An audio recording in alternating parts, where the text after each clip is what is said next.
level, if you want to use that as a kind of a test case for a Supreme Court case. It was fun going to the Supreme Court and being party in the case. Coming down the steps and having all the media there. We had our 15 minutes of fame. All the microphones and the cameras. And ABC News did a great interview, and they said, "We forgot to get you coming down the steps." So Annie Laurie and I went back up again and came down. It felt kind of dumb, phony, but we had actually done that, so it wasn't like, it was for the show of it. But yeah. I'd like to hear you make some comments about Michael Newdow's lawsuits. What happened there? Michael Newdow, yeah, he's had a lot of different lawsuits, and he's a good friend. Two main ones. Yeah, the Pledge of Allegiance and the inauguration. He lost on the inauguration. So help me God at the inauguration and the prayers that are being done there. And he's still appealing. He's finding a way. In California, the thing on the Pledge of Allegiance, 3 judges ruled, and it was 2 against 1. So he's appealing to the entire state. It's called en banc, is what it's called, en banc.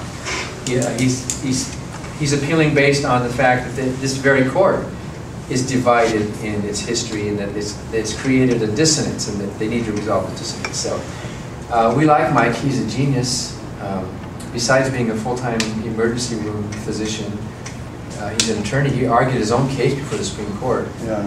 And he's a hard worker, and we compare notes a lot. He uses a lot of our research, and we use a lot of his now, because he's really dug up some great stuff. But he always waits the last minute. He always says, "Okay, I got to file this thing by midnight tonight. I need your feedback."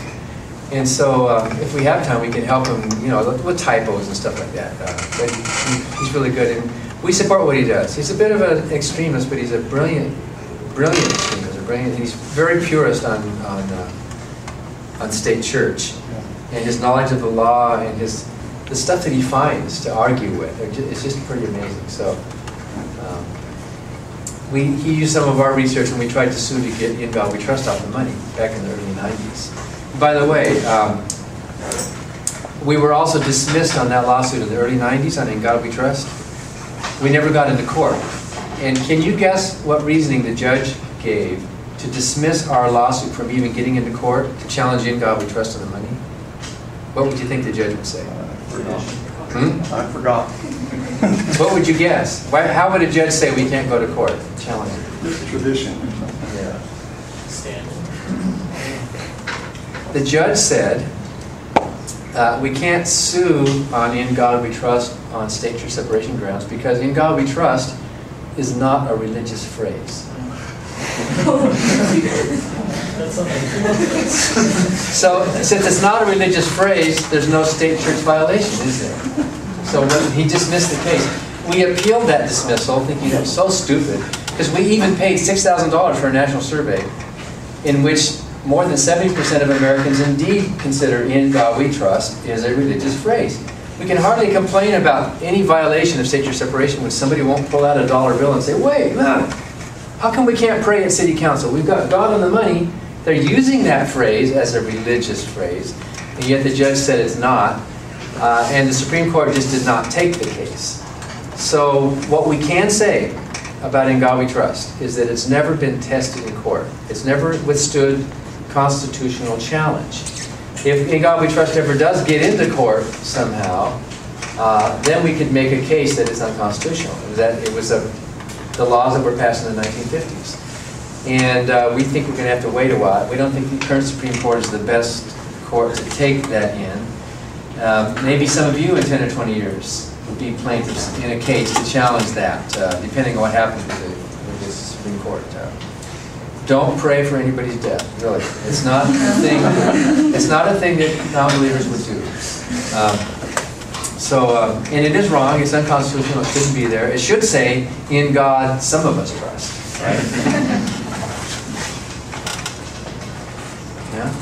You have a question? So, as long as we're talking a lot about the Supreme Court, I believe there's a big hullabaloo about how Justice Souter retired, right? No, wait. It's John Paul Stevens. And so what do you think, and what does the foundation think about Kagan. Yeah, about Kagan or other people who you would like to see maybe. Yeah, we had some other choices for our views, right? And we don't know enough about Kagan. So far, she looks pretty okay, so far, but we don't know. There's going to be hearings. There will be things brought up. She doesn't have much of a paper trail. And it's such a new announcement, a new nomination, that everybody's scrambling to find out, you know. And what you can do is contact your member of Congress and let them know your concerns, especially if one of your senators is on the judiciary. Who's on the judiciary? You neighbor from California? Feinstein. Feinstein, okay. Yeah. So they want to hear from constituents. Let them know, I think you should ask these questions. Call them or write them or email them and say, this is important to me. And if enough people do that, those kind of questions can be raised during the hearing. So I do remember reading that Kagan, when she was young, was criticizing the hearings because the nominees were not being forthright in how they might vote on something. She thought they should be more forthright and just say. Now she's changed her mind on that. And that might even come up during the hearings, what she said when she was a younger person. So you're touring a lot of college campuses, you're seeing a lot of free thought groups. I'd like to know what's different about any sort of the new groups, compare and contrast with the past, and what are our strengths and weaknesses? What are we doing right and wrong? This one is the best of all.